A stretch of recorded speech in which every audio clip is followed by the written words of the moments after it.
Hello everyone, welcome to MatChem classes. और आज इस वीडियो में हम और आप मिलकर C S I R NET chemical science के प्रीवियस ईयर क्वेश्चंस को सॉल्व करने वाले हैं। CSIR NET chemical science June 2021 का पेपर, जो कि एक्चुअली हुआ था फरवरी 2022 में। इस पेपर का हम लोग आज पूरा का पूरा स्टार्ट करने वाले हैं। इस पेपर के क्वेश्चंस को हम लोग सॉल्व करने वाले हैं और आज हम लोग स्टार्ट करेंगे इस वीडियो में। और जिसमें आज हम लोग को किस टॉपिक के प्रीवियस ईयर क्वेश्चन करने हैं, किस टॉपिक के क्वेश्चंस करने हैं, थंबनेल देखकर तुम लोग समझ गए हो। केमिकल बॉन्डिंग किसके करने हैं? केमिकल बॉन्डिंग के क्वेश्चंस करने हैं। केमिकल बॉन्डिंग चैप्टर से जो भी प्रीवियस ईयर में इस ईयर में जून 2021 के पेपर में जो भी क्वेश्चंस आए थे उसे आज हम लोग इस प्लेलिस्ट में करेंगे, मतलब इस वीडियो में करेंगे। इसके बाद इसी तरीके से आपको इसके नीचे एक प्लेलिस्ट दी हुई है, उस प्लेलिस्ट में आप टॉपिक वाइज हर टॉपिक की अलग अलग वीडियो ढूंढ सकते हैं। केमिकल काइनेटिक्स की 1 बाय 1 आपको चैनल पर अपलोड हो जाएंगी। तो उसके लिए आप सभी को इस मैडकेम के इस यूट्यूब चैनल को सब्सक्राइब करना है, ताकि अगली वीडियो जब भी आए आपको उसका नोटिफिकेशन आपके यूट्यूब ऐप पर आ जाए और आप जल्दी से जल्दी वीडियोस को देख लें और अपनी पढ़ाई को लगातार कंटिन्यू रख पाएं। तो देखिए, ये क्वेश्चन पहला आया हुआ था CSIR नेट। ये सारे के सारे क्वेश्चंस कब के हैं? CSIR नेट जून 2021 के केमिकल बॉन्डिंग के प्रीवियस ईयर क्वेश्चन है। कितने कितने नंबर के क्वेश्चन आए थे ये भी डिस्कस करेंगे। ये क्वेश्चन आया था अपना अब 2 मार्क्स का, ठीक है। 2 मार्क्स का क्वेश्चन आया हुआ था। पार्ट बी में क्वेश्चन आया था, ठीक है। पार्ट बी में आपका ये क्वेश्चन आया था। क्वेश्चन के बारे में देख लेते हैं। सिंपल सा, आसान सा, सीधा सा क्वेश्चन है। क्वेश्चन को जरा यहाँ पर हम लोग डिस्कस कर लेते हैं, ठीक है। यहाँ पर आपसे क्या कह रहा है क्वेश्चन कह रहा है, among the following which set of the molecular ion species all have planar structure. सब के सब कौन होंगे जो प्लेनर स्ट्रक्चर रखते हैं? तो प्लेनर स्ट्रक्चर रखने के लिए मैंने आपको ऑलरेडी इससे पहले बहुत तरीके बताए हुए हैं, बढ़िया बढ़िया ट्रिक्स बताई हुई हैं कि आप किसी भी कंपाउंड का सबसे पहले नंबर निकालते हैं स्टेरिक नंबर निकाला जाता है। उसके आधार पर उसका हाइब्रिडाइजेशन निकाला जाता है। सेकंड नंबर पर स्टेरिक नंबर के आधार पर आप क्या करते हैं, उसका हाइब्रिडाइजेशन निकालते हैं। और हाइब्रिडाइजेशन निकालने के बाद उसमें अगर आपका कोई लोन पेयर है, बॉन्ड पेयर है, लोन पेयर और बॉन्ड पेयर को आप उसमें सुविधा अनुसार उसकी पर्टिकुलर पोजीशंस पर रखते हैं बेंट रूल के आधार पर, कि कहाँ पर मोर इलेक्ट्रोनेगेटिव एटम रखना है, कहाँ पर लेस इलेक्ट्रोनेगेटिव एटम रखना है। और इस तरीके से बाद में उस मॉलिक्यूल का जो भी आपसे स्ट्रक्चर पूछेगा वो आपको बताना होता है। अब जब भी हम लोग केमिकल बॉन्डिंग पढ़ते हैं तो वहाँ पर हम लोग 2 चीज़ें पढ़ते हैं। क्या पहला तो पढ़ते हैं इलेक्ट्रॉनिक स्ट्रक्चर। क्या पढ़ते हैं? इलेक्ट्रॉनिक स्ट्रक्चर कि इलेक्ट्रॉनिक स्ट्रक्चर क्या है। और दूसरा हम लोग पढ़ते हैं शेप। तो मैंने आपको ऑलरेडी अभी जो लेटेस्ट क्लासेस टाइटेनियम बैच की चल रही हैं वहां पर बताया हुआ है, मैक्सिमम केसेस में नेट में जब गेट में या फिर किसी भी एग्जाम में क्वेश्चन पूछा जाता है और आपसे वहां पर शेप के बारे में बात नहीं करी गई है, आपसे कह रहा है कि प्लेनर स्ट्रक्चर बताइए, तो इसका मतलब है ये शेप से ही क्वेश्चन पूछ रहा है, इसमें शेप ही पूछ रहा है ये एक्चुअली, ठीक है। अभी ऑप्शंस जब आप चेक करोगे ना तब आपको पता चलेगा कि आपसे ये एक्चुअली ज्योमेट्री नहीं पूछ रहा है, आपसे इलेक्ट्रॉनिक ज्योमेट्री या इलेक्ट्रॉनिक स्ट्रक्चर नहीं पूछ रहा है, आपसे शेप पूछ रहा है, ठीक है। इलेक्ट्रॉनिक वर्ड इसने यूज नहीं किया, तो हमें शेप पता करना है। तो 1 बाय 1 हम लोग सारे केसेस उठा के देख लेते हैं। सबसे पहला केस है अपना BRF3 का, ठीक है। इसमें सबसे पहले क्या करना होता है आपको? 2 तरीके हैं। एक तो हाइब्रिडाइजेशन निकाल सकते हो आप फॉर्मूले के बेसिस से, और दूसरा निकाल सकते हो आप डायरेक्ट बेसिस पर, जिससे हम लोग अपनी क्लासेस में क्वेश्चंस करते हैं। तो डायरेक्ट बेसिस में मैं करके दिखाता हूं। सबसे पहले हम लोग को निकालना है central atom of this compound. तो सेंट्रल एटम कौन होता है? सेंट्रल एटम होता है लीस्ट इलेक्ट्रोनेगेटिव एटम। जो भी आपका लीस्ट इलेक्ट्रोनेगेटिव एटम हो उसे आप सेंट्रल एटम कंसीडर करेंगे। प्लस साथ ही साथ अगर आप लीस्ट इलेक्ट्रोनेगेटिव एटम निकाल रहे हैं तो उसमें आपको यह भी ध्यान रखना चाहिए कि आपका वो एटम मोनोवेलेंट एटम नहीं होना चाहिए, क्योंकि अगर मोनोवेलेंट एटम हुआ तो फिर वो भाई कैसे काम करेगा सेंट्रल एटम के पास कम से कम एक से ज्यादा बॉन्ड बनाने की कैपेबिलिटीज होनी चाहिए। तो BRF3 में हमें समझ में आ रहा है कि ब्रोमीन अपना क्या है? लीस्ट इलेक्ट्रोनेगेटिव एटम है। तो ब्रोमीन को हम लोग यहाँ पर कंसीडर करते हैं। और कभी कभी लीस्ट इलेक्ट्रोनेगेटिव एटम का अगर कॉन्सेप्ट आपसे अप्लाई नहीं हो रहा है, मोनोवेलेंट एटम का कॉन्सेप्ट आपसे अप्लाई नहीं हो रहा है, तो एक ये भी थोड़ा सा मोटा माटी तरीका होता है कि जो एटम लेस नंबर में प्रेजेंट होता है उसे हम लोग सेंट्रल एटम के तरीके यूज करते हैं। अगर लीस्ट इलेक्ट्रोनेगेटिव एटम का फॉर्मूला नहीं लगा पा रहे हो, मतलब तुम समझ नहीं पा रहे हो कि इन दोनों की तो इलेक्ट्रोनेगेटिविटी लगभग सेम है, उस केस में आप ऐसा कर सकते हो।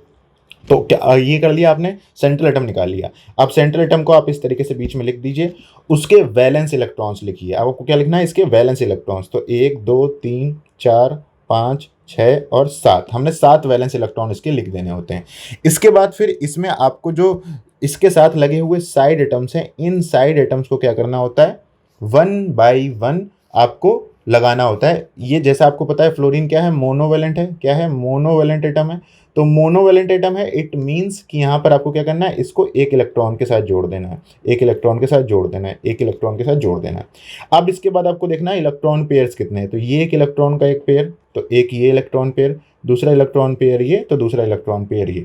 इट मीन्स अगर इसका स्टेरिक नंबर निकाला जाए तो स्टेरिक नंबर आप निकालोगे तो कितना निकलेगा, एक सिंगल बॉन्ड का एक स्टेरिक नंबर, दूसरे सिंगल बॉन्ड का एक स्टेरिक नंबर, तीसरे सिंगल बॉन्ड का एक स्टेरिक नंबर, और लोन पेयर्स का भी स्टेरिक नंबर में काउंट किया जाता है। तो लोन पेयर भी एक स्टेरिक नंबर काउंट किए जाएंगे। ठीक है, इसके बाद आपके पास मतलब स्टेरिक नंबर आ गया 5। 5 का मतलब हो गया हाइब्रिडाइजेशन कौन सा निकलना चाहिए, आपका निकलना चाहिए sp3d।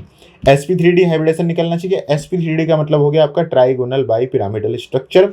और ट्राइगोनल बाई पिरामिडल स्ट्रक्चर में ब्रोमीन इस जगह उसमें होते हैं आपके इस तरीके से एक्सियल बॉन्ड, 2 एक्सियल बॉन्ड और 3 छोटे छोटे इक्वेटोरियल बॉन्ड्स होते हैं। अब यहाँ पर आपको क्या करना है, अब यहाँ पर आपको सेट करने हैं अपने लोन पेयर्स कि लोन पेयर तुम कहाँ रखोगे। तो लोन पेयर तुम्हें पता होना चाहिए, लोन पेयर जाते हैं इक्वेटोरियल पोजीशन पर। कहाँ जाते हैं, इक्वेटोरियल पोजीशन पर जाते हैं।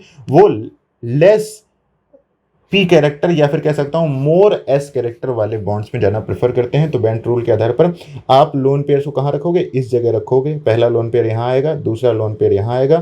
Fluorine more electronegative atom apical या फिर एक्सियल पोजीशन पर जाएगा, और इसका जो आपका स्ट्रक्चर निकलेगा वो निकलेगा बेंट टी शेप। क्या निकलेगा, बेंट टी शेप।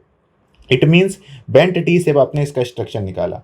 अब बेंट टी शेप 3-4 एटम्स हैं, एक प्लेन में है कि नहीं है, देयर इज नो सर्टेनिटी। ठीक है, BRF3 के बारे में अभी हम लोग प्लेनरिटी है कि नहीं है कह नहीं सकते हैं। कहा जा सकता है, एक तरीका ये निकाल सकते हो कि यार ऐसे ये फ्लोरीन होगा, ऐसे दूसरी फ्लोरीन होगी, बेंट टी शेप होगा, लेकिन एक प्लेन में तो हो सकता है ना कि एक प्लेन में अवेलेबल हो। तो ये कोई सर्टेन नहीं है, इसे हम लोग अभी इस पॉइंट ऑफ व्यू से क्वेश्चन को आंसर नहीं करेंगे। बाकी ऑप्शंस को देखते हैं। सेकंड ऑप्शन उठाते हैं।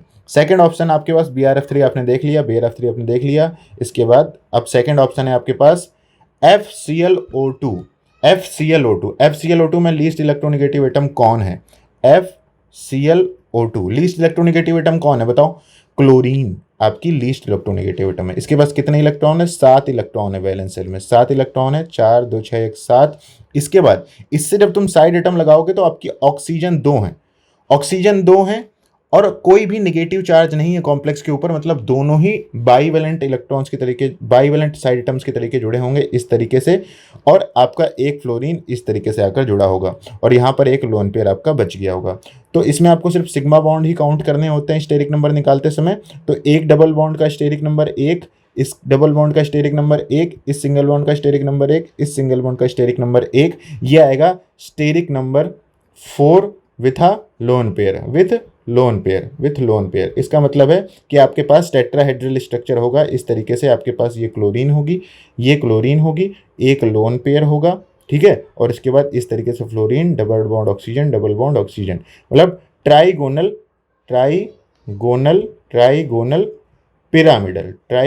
पिरामिडल क्या होगा, इसका शेप होगा। इसका मतलब है ये प्लेनर तो हो नहीं सकता।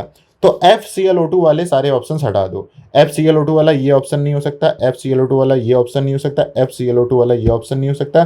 This is your answer, this is your answer. अब इसके बाद इसमें से देखो, मैंने कहा था ना ये कंफ्यूजन हो सकता है कि प्लेनर है कि नहीं है, तो इसे डायरेक्टली तुम्हें परेशान नहीं होना है, तुम्हें डायरेक्टली परेशान नहीं होना है, तुम्हें ऑप्शंस के साथ जाना है। 4 एटम है, एक प्लेन में हो सकते हैं, हो रहे हैं, इसी वजह से। ClF4 माइनस को तुम देख सकते हो, एक एग्जांपल देख सकते हो, इसको तुम खुद करके देखना। XeF5 माइनस को नहीं होगा तो मुझे बताना। XeF4 माइनस में आपका एक्चुअली, चलो फटाफट कर लेते हैं। ClF4 माइनस, इस केस में क्या करना होता है, क्लोरीन सेंट्रल एटम है, 1 2 3 4 5 6 7। अब देखो यहाँ पर जो निगेटिव चार्ज है, अगर नेगेटिव चार्ज को तुम सोचो कि ये negative charge actually F minus होगा, F पर होगा माइनस, तो अगर F पर माइनस हुआ तो उसका तो ऑक्टेट पूरा है, वो तो बॉन्ड बनाएगा नहीं, इट मीन्स F पर माइनस नहीं है। ये नेगेटिव चार्ज कहाँ है, आपके सेंट्रल एटम पर है, और यहाँ पर आपका ये 8वां इलेक्ट्रॉन आएगा। अब यहाँ पर 4 फ्लोरीन इस तरीके से 4 बॉन्ड बनाएंगे, 4 फ्लोरीन इस तरीके से 4 बॉन्ड बनाएंगे, 2 लोन पेयर आपके आ जाएंगे, ठीक है, एक एक इलेक्ट्रॉन का पेयर आपका लोन पेयर हो जाएगा। तो ये हो गया आपका sp3d2 हाइब्रिडाइजेशन, स्टेरिक नंबर आया 6। ऑक्टाहेड्रल ज्योमेट्री में आपके इस तरीके से 4 बॉन्ड होंगे और दोनों के दोनों लोन पेयर एक दूसरे के अपोजिट केस में अवेलेबल होंगे। तो यहाँ पर फ्लोरीन फ्लोरीन फ्लोरीन फ्लोरीन, तो एक तरीके से जो इसका शेप होगा वो शेप क्या होगा, वो शेप होगा आपका स्क्वायर प्लेनर। क्या होगा, स्क्वायर प्लेनर आपका शेप होगा, ठीक है। ज्योमेट्री क्या होगी, ज्योमेट्री क्या होगी, इलेक्ट्रॉनिक ज्योमेट्री अगर मैं बोलूँ तो वो होगी आपकी ऑक्टाहेड्रल, वो क्या होगी आपकी ऑक्टाहेड्रल, Clf4 माइनस। इसी तरीके से अगर आप निकालेंगे किसका, Xgf5 माइनस का, तो Xgf5 माइनस में भी इसी तरीके से आपके पास, देखिए ध्यान से, Xg, अगला क्वेश्चन आ गया, देखिए नीचे, Xgf5 minus, in that case Xg atom है, Xg एटम के सेंट्रल एटम पर कितने इलेक्ट्रॉन होते हैं, 8 इलेक्ट्रॉन होते हैं, 1 2 3 4 5 6 7 8, but the negative charge, this negative charge will come on that atom. तो ये नेगेटिव चार्ज आप ले लीजिए, क्योंकि फ्लोरीन पर नहीं होगा, F माइनस होगा तो बॉन्ड ही नहीं बनाएगा, तो 1F 2F 3F 4F 5F 6F और नहीं, सॉरी 6 नहीं 5F, 5F ही आपको लेने हैं। यहाँ पर इस तरीके से ये आपका एक लोन पेयर ये हो गया, एक लोन पेयर ये हो गया, तो 5 सिंगल बॉन्ड का 5 स्टेरिक नंबर, 2 लोन पेयर का 2 स्टेरिक नंबर, तो इसका स्टेरिक नंबर कितना निकला 7। अब आपको पता है स्टेरिक नंबर 7 में कौन सी ज्योमेट्री प्रेफर होती है, इसमें होती है pentagonal, pentagonal bi pyramidal, pentagonal bi pyramidal geometry होती है स्टेरिक नंबर 6 में 7 में, और वो भी कब होती है, जब साइड एटम्स आपके काफ़ी छोटे होने चाहिए और इलेक्ट्रोनेगेटिव एटम्स होने चाहिए, तभी ऐसा हो सकता है, वरना फिर ये डिस्टॉर्टेड ऑक्टाहेड्रल ऐसे बहुत सारे स्ट्रक्चर्स बन सकते हैं, ठीक है। तो पेंटागोनल बाई पिरामिडल स्ट्रक्चर आपका बनना है। पेंटागोनल बाई पिरामिडल स्ट्रक्चर में आपके पास यहाँ पर Xg आएगा, यहाँ पर इस तरीके से एक प्लेन में 5 बॉन्ड आएंगे, ठीक है। और आपको यहाँ पर एक बात पता है कि यहाँ पर जो एक्सियल बॉन्ड्स होते हैं वो क्या होते हैं, छोटे होते हैं। Trigonal by pentagonal bi pyramidal geometry में जो आपके एक्सियल बॉन्ड्स होते हैं वो क्या होते हैं, छोटे होते हैं। क्यों छोटे होते हैं, क्योंकि यहाँ पर जो बॉन्ड एंगल होता है वो कम होता है आपके इक्विटोरियल पोजीशन पर। इनका बॉन्ड एंगल कितना होता है 72 डिग्री, और जो ये आपका एक्सियल बॉन्ड है, मान लो ये ऊपर अबव द प्लेन जा रहा है, ये नीचे बिलो द प्लेन जा रहा है, तो इनका इन बॉन्ड्स के साथ इनका अगर तुम बॉन्ड एंगल निकालोगे, इनका बॉन्ड एंगल निकालोगे, इसका बॉन्ड एंगल निकालोगे, ये आपका क्या है, ये है आपका एक्सियल बॉन्ड। तो एक्सियल बॉन्ड और ये जो येलो कलर की ये वाले हैं, ये क्या है, इक्विटोरियल बॉन्ड्स। एक्सियल इक्विटोरियल के बीच का बॉन्ड एंगल निकालोगे तो अराउंड आपका आएगा 90 डिग्री के आसपास, और इक्विटोरियल बॉन्ड के बीच का बॉन्ड एंगल निकालोगे तो 72 डिग्री। तो इनका बॉन्ड एंगल कम है, तो जिनका बॉन्ड एंगल कम उनमें परसेंटेज एस कैरेक्टर कम, तो उनकी बॉन्ड लेंथ ज़्यादा। तो यहाँ पर आपके इक्विटोरियल पोजीशंस की बॉन्ड लेंथ ज़्यादा होती है। अब जिन लोगों ने केमिकल बॉन्डिंग बिल्कुल नहीं पढ़ी हुई है और वो लोग सीधा सोल्यूशन देख रहे हैं, तो वो लोग इस एक्सप्लेनेशन को नहीं समझ पा रहे होंगे। तो आप समझिए कि आपको पहले अच्छी तरीके से पढ़ना पड़ेगा, तभी आप प्रीवियस ईयर क्वेश्चन समझ पाओगे, परसेंटेज एस कैरेक्टर ये सब चीज़ें। इसके लिए प्लैटिनम बैचेस मैडकेम क्लासेस के ऐप पर चलते हैं, जिनमें मैं आपको खुद केमिकल बॉन्डिंग पूरी की पूरी पढ़ाता हूँ। हम लोग मिलकर, पवन सर, तेज सर, विमल सर, हम तीनों लोग मिलकर आपको पूरा का पूरा ऑनलाइन कोर्स प्रोवाइड करते हैं। आपके क्विजेस कराते हैं, टेस्ट कराते हैं, प्रीवियस ईयर क्वेश्चंस कराते हैं, असाइनमेंट्स कराते हैं, ऑल इंडिया टेस्ट सीरीज कराते हैं, डाउट्स लेते हैं आपके लाइव क्लासेस के थ्रू। तो उनको आप ज्वाइन कर सकते हो, उन पर आपको चीज़ें ज़्यादा क्लियर समझ में आएंगी। कुल मिलाकर कहने की बात क्या है कि यहाँ पर लोन पेयर्स जो होंगे वो एक दूसरे के साथ 180 डिग्री पर आएंगे। यहाँ पर एक लोन पेयर आएगा, नीचे एक दूसरा लोन पेयर यहाँ पर आएगा, और ये दोनों के दोनों लोन पेयर क्या होंगे, अगर शेप की बात करोगे तो ये दोनों लोन पेयर यहाँ से इस तरीके से गायब हो जाएंगे। ये आया आपका, ठीक है, एक मिनट, हाँ, इस तरीके से। अगर आप इसकी ज्योमेट्री की बात करोगे और शेप की बात करोगे, शेप की, तो शेप में लोन पेयर्स तो दिखेंगे नहीं, तो क्या होगा, पेंटागोनल प्लेनर, पेंटागोनल प्लेनर आपका क्या होगा, पेंटागोनल प्लेनर क्या होगा आपका, इसका शेप होगा। तो आपका जो ऑप्शन करेक्ट आंसर आएगा वो करेक्ट आंसर क्या आएगा, सी आएगा। मैंने आपको फास्ट फॉरवर्ड तरीका तो बता ही दिया था। 2 नंबर का क्वेश्चन था, बहुत बेसिक कॉन्सेप्ट था, इस वजह से इसमें ऐसा हुआ है, बाकी चिंता मत करना, और भी तरीके हैं आसान, ठीक है। सेकंड क्वेश्चन आपसे देखिए, ये भी 2 मार्क्स का आया हुआ था, 2 मार्क्स का। ठीक है, हमने सहूलियत के लिए पीडीएफ में फरवरी 2022 लिख रखा है ताकि आप कंफ्यूज ना हो। वैसे ये जून 2021 का पेपर है अगर टेक्निकली देखा जाए तो। Total number of lone pairs of electrons on all atom of cyanogen azide and thiocyanogen. तो भाई बस यही कर सकता है नेट, और यही करता आता है। जब उसको लगता है कि सिंपल से क्वेश्चन केमिकल बॉन्डिंग से और क्या क्वेश्चन पूछें, एक तो तुमसे शेप का क्वेश्चन पूछ सकते हैं, दूसरा आपसे इन्हीं इन्हीं सारे कॉन्सेप्ट से रिलेटेड क्वेश्चन तुमसे पूछ सकते हैं। तब उसमें उसके सामने समस्या क्या होती है कि भैया वो एक ही काम कर सकता है। क्या काम कर सकता है कि तुमसे क्वेश्चन पूछेगा इस तरीके से, साइनोजन एजाइड, ठीक है, थायोसाइनोजन। अब तुम ये नाम सुन के परेशान हो जाओगे, तुम्हें ये नाम सुन के इनका स्ट्रक्चर पता नहीं चलेगा कि यार ये कौन सा स्ट्रक्चर है, क्या है। तो इतना ही कर सकता है। अब भाई इसके लिए क्या ही कर सकते हैं, अगर आपको एग्जाम में अब जितने भी टिपिकल टाइप के क्वेश्चन हैं, हर सब कुछ तो हम लोग नहीं याद कर सकते हैं, लेकिन एजाइड वाले स्ट्रक्चर्स तो हम लोग को पता ही होने चाहिए। थायोसाइनोजन अगर आपकी किस्मत अच्छी रहेगी तो आप ऐसे स्ट्रक्चर्स करके जाओगे। तो ये कहाँ से हम लोग को, ये चीज़ें हम लोग को कहाँ से याद होंगी पेपर में। तो भाई जितने ज़्यादा क्वेश्चन प्रैक्टिस करोगे ना, उतनी ज़्यादा ये चीज़ें आपको अच्छी तरीके से समझ में आएंगी। इसका जो स्ट्रक्चर होता है वो कुल मिलाकर कुछ इस तरीके का होता है। इसमें पूरा ऑप्शन दिया हुआ था कि नहीं, 4 6 4 6, हाँ।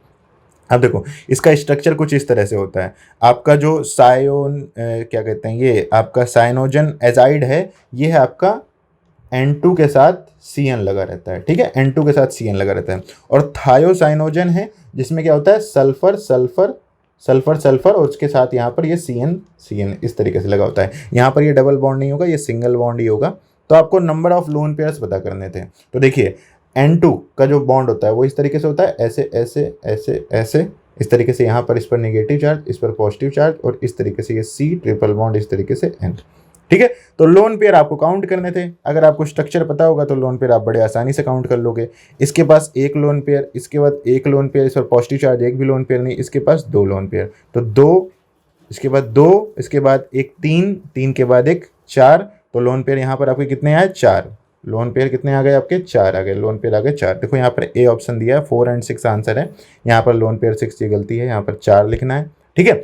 सेकंड केस में अगर हम लोग देखेंगे तो सल्फर सल्फर के बीच में सिंगल बॉन्ड, तो एक लोन पेयर इस नाइट्रोजन के पास, यहाँ पर 2 लोन पेयर, 2 लोन पेयर, और इस नाइट्रोजन के पास 1 लोन पेयर। तो टोटल लोन पेयर कितने आ गए, 6। तो आंसर था 4 और 6। ये भी आपका 2 मार्क्स का ही क्वेश्चन था, ठीक है, 2 मार्क्स का ही आपका क्वेश्चन था। तो 2 2 4 नंबर की आपकी केमिकल बॉन्डिंग आई।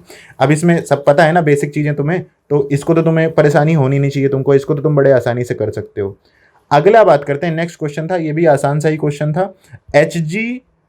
Hg आपका Hg2 पॉजिटिव, तो इसका मतलब हो गया Hg इस तरीके से है, और यहाँ पर आपके पास 2 पॉजिटिव है। अब तुमसे क्या कह रहा है, the orbital involved in bonding are.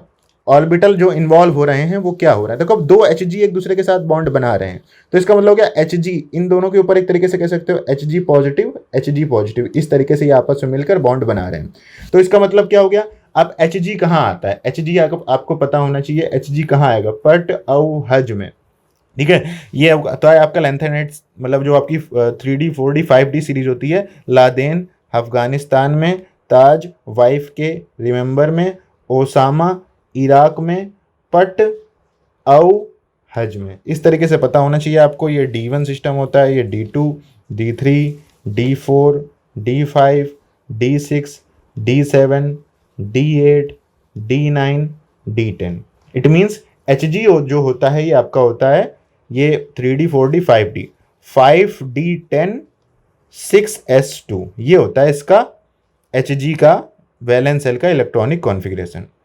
अब इसमें प्लस लगा दोगे तो क्या हो जाएगा, 5D10 6s1, इसका मतलब हो गया 6s1। इसके पास एक अनपेयर्ड इलेक्ट्रॉन है, और D तो पूरा का पूरा कंप्लीटली फिल्ड ही है, और दूसरे Hg का भी कंप्लीटली फिल्ड होगा। तो जब 2 Hg इसी तरीके से आएंगे, दूसरा Hg इसी तरीके से आएगा, ये आएगा Hg+, इस तरीके से Hd+, इसी तरीके से दूसरा Hg आपका जब आएगा Hg+, उसमें भी क्या होगा, 6s1 का एक इलेक्ट्रॉन होगा। ये दोनों आपस में क्या करेंगे, इस तरीके से आपस में ओवरलैपिंग करेंगे, ss ऑर्बिटल आपस में ओवरलैप करके क्या करेंगे, एक सिग्मा बॉन्ड बनाएंगे। तो Hg2 पॉजिटिव में आपके पास जो ये बॉन्ड बन रहा है, ये 1s से 6s से बन रहा है, या फिर ss से बन रहा है। आई थिंक इन्होंने पूछा था 1s and s, ठीक है। तो यही बस इतने ही ऑर्बिटल इन्वॉल्व हो रहे हैं। आपका ए आपका क्या था, आंसर था, ए वॉज द आंसर। ये क्वेश्चन भी आपका 2 मार्क्स का ही आया हुआ था, ठीक है। 2 मार्क्स का आपका क्वेश्चन आया था, तो इसका मतलब हो गया 6 नंबर की आपकी केमिकल बॉन्डिंग आ चुकी है। इसके बाद नेक्स्ट क्वेश्चन देखते हैं। एक और क्वेश्चन था आपके पास, क्या कह रहा था, consider the following statement in the context of NO and CO। ठीक है, तो इस तरीके से हम लोग इस टॉपिक को तो एक तरीके से अलग से पढ़ते हैं कि आपकी MOT को अलग से पढ़ाता हूं मैं वैसे, और उसको बॉन्डिंग के बाद ही पढ़ते हैं हम लोग। तो बॉन्डिंग, कुछ लोग बॉन्डिंग के साथ ही MOT पढ़ते हैं। ठीक है, तो बॉन्डिंग के क्वेश्चंस हम लोग MOT में ही कर लेते हैं साथ में ही। MOT में आपके पास NO और CO का तुम्हें क्या होना चाहिए, मॉलिक्यूलर ऑर्बिटल डायग्राम पता होना चाहिए, उसके बारे में ही तुमसे कुछ कॉन्सेप्ट पूछ रहा है। इसमें थोड़ी सी साथ में OMC भी मिला दी है, ऑर्गेनोमेटालिक्स कॉन्सेप्ट भी मिला दिया, तो मिसलिनियस टाइप का क्वेश्चन है। लेकिन चलिए हम लोग यहीं पर डिस्कस कर लेते हैं, इसे ऑर्गेनोमेटालिक्स के क्वेश्चन में भी एक बार डिस्कस करेंगे। ठीक है, तो ये कह रहा है in bent mode NO donates 3 electron to the metal centre. देखो NO 2 मोड में मेटल के साथ कनेक्ट होता है, ये मेटल है, इसके पास क्या होता है, देखो N डबल बॉन्ड O। ठीक है, अब इसके पास कितने इलेक्ट्रॉन बचे, नाइट्रोजन के पास थे 5 इलेक्ट्रॉन, 5 में से एक लोन पेयर में और एक ये सिंगल इलेक्ट्रॉन है। तो ये क्या करता है, अगर ये मेटल से ऐसे ही इसके एक इलेक्ट्रॉन के साथ ऐसे ही ओवरलैपिंग कर दे, तो ये क्या करेगा, मेटल को, या फिर अगर उसको खाली ऑर्बिटल में अगर इलेक्ट्रॉन दे रहा है मेटल को, तो यहाँ पर क्या होगा कि तुम्हारे पास इस तरीके से अगर ये मेटल के साथ जुड़े, तो इस केस में जब ये मेटल के साथ जुड़ता है तो ये अपना एक इलेक्ट्रॉन क्या करता है, मेटल को एक इलेक्ट्रॉन अपना प्रोवाइड कराता है। और इस केस में जो इसका स्ट्रक्चर होता है, ऐसे देखो ये ऐसे जुड़ा हुआ है और यहाँ पर ये इस तरीके से बेंट मोड है, ये जो बॉन्ड है ये मुड़ा हुआ है, तो ये बेंट मोड है। तो बेंट मोड में NO क्या करता है, एक इलेक्ट्रॉन डोनेट करता है। और लीनियर मोड की बात करी जाए तो मेटल के साथ वो जब लीनियर मोड में जुड़ता है तो क्या करता है, इससे तो डोनेट करता ही है, इससे भी साथ में डोनेट कर देता है। तो यहाँ पर नाइट्रोजन जब लीनियर मोड में आता है तो एक्चुअली वो एक और ये दोनों इलेक्ट्रॉन मेटल को डोनेट करता है और इस तरीके से होता है। तो यहाँ पर आपका लीनियर मोड है, ये क्या हुआ, लीनियर मोड। तो लीनियर मोड में वो 3 इलेक्ट्रॉन डोनेट करता है NO। बहुत बेसिक सा कॉन्सेप्ट है ये। ठीक है, तो in bent mode NO donates 3 electron, तो ये तो गलत ऑप्शन है। अब ये गलत ऑप्शन है तो पहला गलत हो गया, दूसरा गलत हो गया, तीसरा गलत हो गया, तुम्हें ज़्यादा परेशान होना ही नहीं था और तुम्हारा answer already B and C तुम्हारा आंसर तुम्हें लगा देना था। ठीक है, सिंपल सा क्वेश्चन, देखो ना तुम्हें ये देखना है ना ये देखना है, इतना बेसिक कॉन्सेप्ट का क्वेश्चन था। अब इसके बाद IR का डाटा क्या होता है, NO का बॉन्ड क्या होता है, तो उसके लिए स्ट्रक्चर देख लेते हैं। ये आपका पहला स्ट्रक्चर बना हुआ है, CO का मॉलिक्यूलर ऑर्बिटल डायग्राम बना हुआ है। ठीक है, ये CO का मॉलिक्यूलर ऑर्बिटल डायग्राम बना हुआ है, ये आपका NO का मॉलिक्यूलर ऑर्बिटल डायग्राम बना हुआ है। CO NO में इतना अंतर होता है कि NO के पास एक इलेक्ट्रॉन एक्स्ट्रा होता है, वो एक इलेक्ट्रॉन देखो यहाँ पर पाई स्टार में चला जाता है, तो इसका HOMO highest occupied molecular orbital pi star type का होता है, और इसका काइंड ऑफ सिग्मा बोल सकते हो with partially anti morning character. और इसके बाद NO का जो ये वैल्यू है ये तो दी हुई है। तो इन सब का किसी का यूज़ करना नहीं था वैसे, सिर्फ और सिर्फ बेसिक नॉलेज से ही तुम्हें ये क्वेश्चन कर देना था। इसका आंसर तुम्हारा B एंड C आपका निकल कर आ गया। ठीक है, यहाँ पर B दिया होगा answer B। So that was it. ये भी आपका कितना था, 2 नंबर का क्वेश्चन था। ये भी क्या था आपका 2 मार्क्स का क्वेश्चन था। तो 2 मार्क्स का आपका क्वेश्चन था। इट मीन्स अगर आप देखोगे तो 8 मार्क्स की आपकी केमिकल बॉन्डिंग आई थी जून 2021 में, और ये कम है, इससे ज़्यादा आती है सेक्शन C में। वो तो कोई क्वेश्चन आया नहीं, वरना इससे ज़्यादा भी क्वेश्चन आते हैं। और अगर मैं टेक्निकली बैठूँ तो बॉन्डिंग के और भी क्वेश्चन हम लोग कह सकते हैं कि ये भी क्वेश्चन बॉन्डिंग का है, ये भी क्वेश्चन बॉन्डिंग का, इस तरीके से चीज़ें कही जा सकती हैं। लेकिन चलिए छोड़िए, उसकी बात अलग है। इतने तो मार्क्स मिनिमम आए हुए हैं and they are very important. 8 marks बहुत होते हैं, कम नहीं होते। 4% मार्क्स, ठीक है, आपके आए केमिकल बॉन्डिंग से। तो इसकी जो सोल्यूशन PDF है वो मैं PDF आपको प्रोवाइड कर दूंगा, कहाँ पर, टेलीग्राम चैनल पर। उसका लिंक दिया हुआ है मैं इसी वीडियो के डिस्क्रिप्शन में। और बाकी टॉपिक्स के previous year question CSIR NET June 2021 के आएंगे, उनके लिए आप लोग वेट करिए और कमेंट करके ज़रूर बताना कि तुम्हें ये सोल्यूशन वीडियो कैसा लगा। और ऐसी वीडियोस लगातार चैनल पर आती रहें, इसके लिए आप लोग चैनल को सब्सक्राइब जरूर करें और इस वीडियो को ज़्यादा से ज़्यादा लाइक करें, इसमें कमेंट करें, ताकि जितने हम एफर्ट्स दे पा रहे हैं उनका सिर्फ और सिर्फ एक ही रिवॉर्ड है, वो है आपके द्वारा चैनल को सब्सक्राइब करना और इस वीडियो को लाइक करना, दोस्तों के साथ शेयर करना। हम पूरी प्लेलिस्ट CSIR नेट जून 2021 की इस YouTube चैनल पर बना देंगे और उसका सोल्यूशन बेहतरीन तरीके से आपको इसी तरीके से प्रोवाइड कर देंगे। तो thank you so much guys for watching this video.